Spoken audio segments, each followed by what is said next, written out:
If you have a condition that's not static, what are you going to do about it? First, find out if it's static, and that's what Jason just explained with the rating code sheet. Second, if you are 100% and you're not static, let's say you have mental health at 100% by itself, generally not static. It can be. I have a friend who has 100% P&T just from mental health and SMCT. I said that weird. He's on SMCT, right? He's jacked up. But going back, let's say you have 100% rating for mental health. It's not P&T. What do you need to do? First off, and I'm going to use mental health as the example because that's what I see most common. This works for any condition that's not static. There's only one answer, Jason. It's medical evidence, and it's current medical evidence. Service connection's already there. You don't have to worry about what happened in the military. You don't even have to worry about what happened 6 months ago. It is right now. Right now. There is going to be a routine future exam, RFE. Side note, it'll be in your decision letter. People ask all the time, when's my RFE? Just look at that. Just tells me you did not read your decision letter because it's in there. It says routine future exam, and that's generally going to be between 2 to 5 years if you do not prompt the VA to do it sooner. So for instance, for me, my mental health was not static when I left the Marine Corps. I had submitted, I forgot exactly what I submitted. I think it was my lower back, and then they added radiculopathy, whatever the track was. I had prompted the VA to look at my claims again. My mental health was not static. It was like a year and a half in at that point.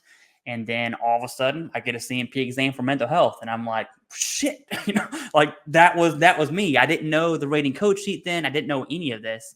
And so luckily I've been in and out of therapy. I don't want to go TMI on this. I've been in and out of treatment since 2014. That was in service from 19 to probably about 2 years ago. I was regularly seeing treatment, taking medication, doing all the things. Now I kind of, that's the TMI part. I don't seek treatment anymore. I go a more, we'll call it godly counseling. That's something else. But I had the evidence, okay? And so when that routine future exam happened, I already had the evidence. And so I went to the CMP exam and I was like, hey, I've been seeing my psychiatrist. I'm on this medication. Here's what's going on. Blah, blah, blah, blah, blah, blah, blah, blah, blah. Boom. The rating went 70 non-static to 70 static. Boom. And so the reason why I say that is because that was just luck of the draw. Okay. Had I been lazy, had I been, busy at work and not went to treatment, then all of a sudden the only evidence I have is that CMP examiner. And I'm telling you, you're going to lose that fight 9 out of 10 times. And so get the evidence. To answer your question, I'm going to put it as simply as I can without explaining a story, which is what I usually do. What do you do if your condition's not static? You go get medical evidence. And hey, let's just, the elephant in the room is, well, what if your condition got better? Well, then you don't lie. Your condition got better. But more than likely, okay, your condition's going to get worse. Especially, you'll see a lot of non-static conditions in that transition period of service. So when you leave service to 1 to 2 years out, a lot of non-static conditions will happen there because you're going through, you'll see on your diagnosis, adjustment disorder for mental health and all of that stuff.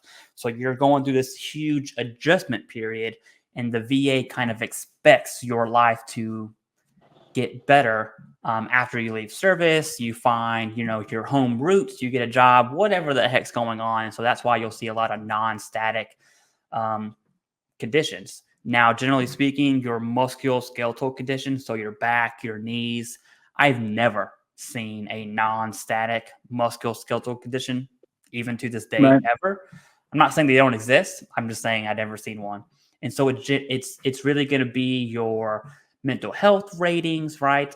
GERD. So ratings where medications can, I don't want to use the word heal, but alleviate symptoms, subsidize, manage those types of conditions. So mental health, GERD, IBS would be one, migraines would be one.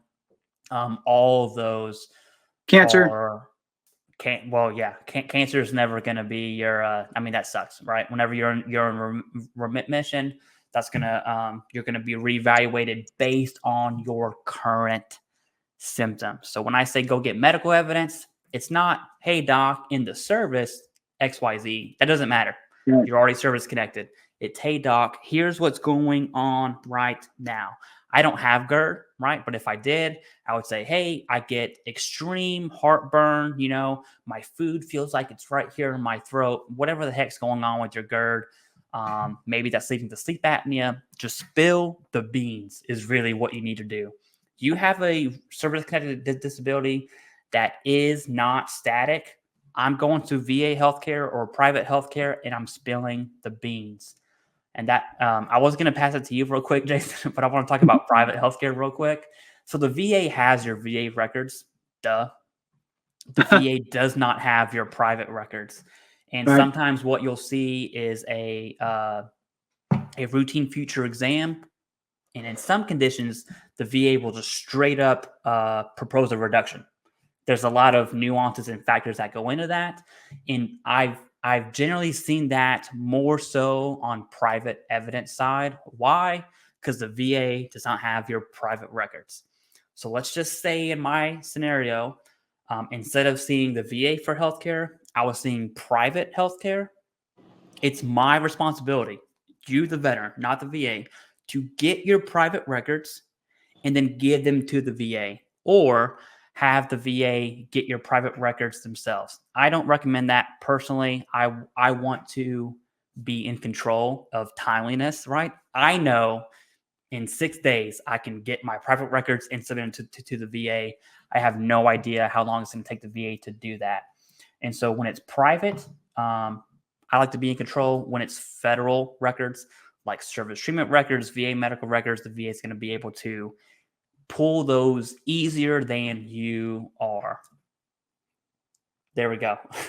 Evidence, man. It all goes. I can't tell you how many videos Jason and I have where the answer is just evidence. It's medical evidence. But yeah, did that spark any thoughts for you, Jason? Yeah. So I got chickens doing crazy chicken things. Nice. So you might hear it in the background. Hopefully that'll stop.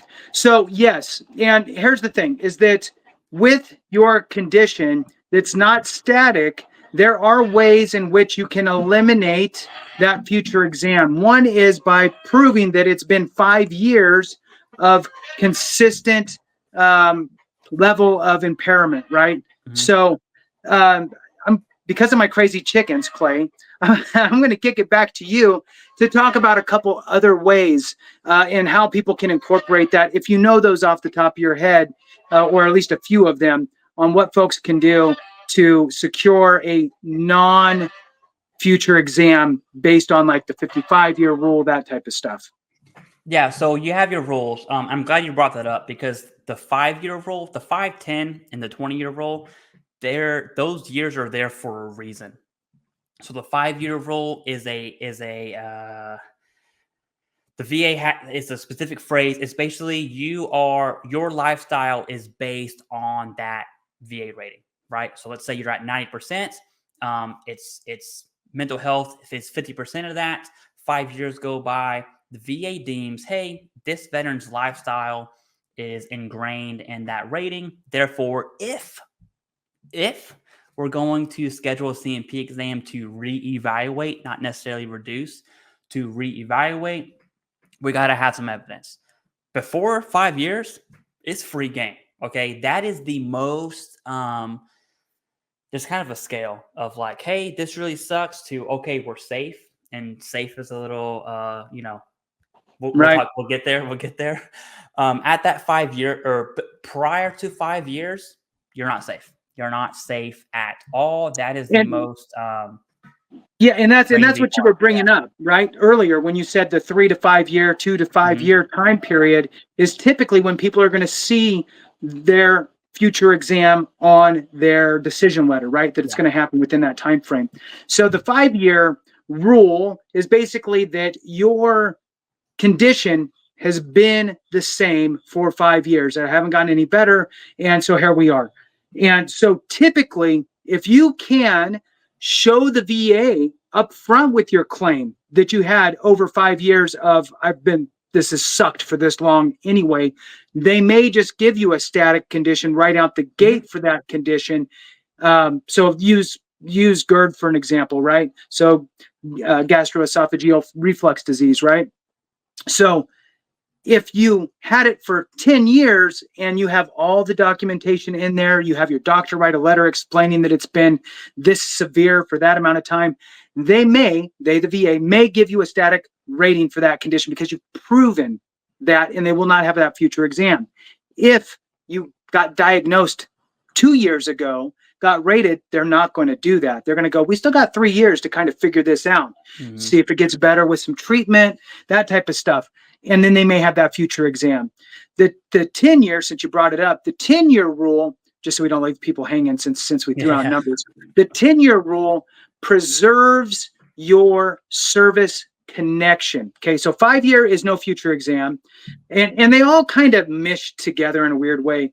The 10-year preserves your service connection. They will not sever your service connection. You can always be service connected for that. But if you magically heal, they'll lower you to the lowest rating possible. If you just, hey, I'm healed, right? I can walk now, or whatever it is. So, but they will never sever the connection. Okay, you'll always be service connected. The 20-year is they will not sever the rating that's been in place for 20 years. Okay, so if you were rated at 50% for migraines for 20 years, your 50% for migraines will never go away. And fraud is the one exception on this stuff. If you were rated 30% for migraines for 10 years, then got increased to 50 for 10 years, sure, you've been rated for migraines for 20, but you've only been 50 for 10 years of that.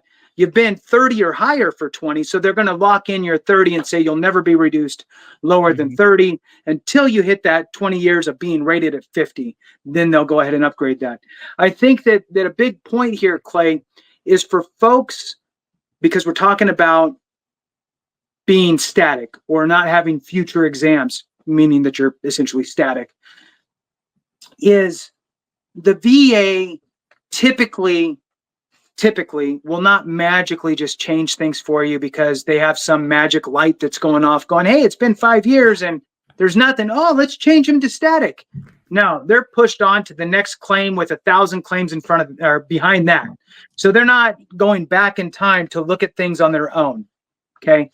So you, like I had to, I'll just tell my quick story, Clay, then I'll kick it back to you for the next stage here. My quick story version is I filed a bunch of different claims like a lot of people, slowly built up. Then I got to 100% not permanent in total. I had one condition that had a future exam, and in fact, it was GERD. Okay, so that one that had that future exam barred me from being permanent in total. However, I had an appeal with the board, so a real appeal. I had an appeal with the board for migraines, for an increase to go from 30 to 50. The board ruled in my favor. Once they did that, my 50 for migraines bounced me to 100 of all static, and I no longer needed GERD. GERD could be 0, doesn't matter. So now I had all static conditions. I had to reach out to the VA and say, hey, VA, over here, all my conditions are static up to 100%. I don't need GERD. You can make that a 0. I don't care. Make me permanent and total. So they made me permanent in total. Obviously, they didn't go, well, we're going to take away your GERD. That's how they do it. But so they eliminated a future exam for GERD because it doesn't change my overall rating. So because I'm 100% permanent in total, with or without GERD, they're like, why are we going to waste time and resources to do a future exam for you if it doesn't change the overall? Another thing that they'll always do static or do no future exam is if you're the lowest rating on the scale. So if the lowest rating's at 10%, they just go no future exam because you're service connected already. You can't be lower than 10 if 10 is the lowest. So, and they're not going to take away your service connection. So they're like, well, why would we re-examine you? We can't make you any lower than this. Back to you, Clay.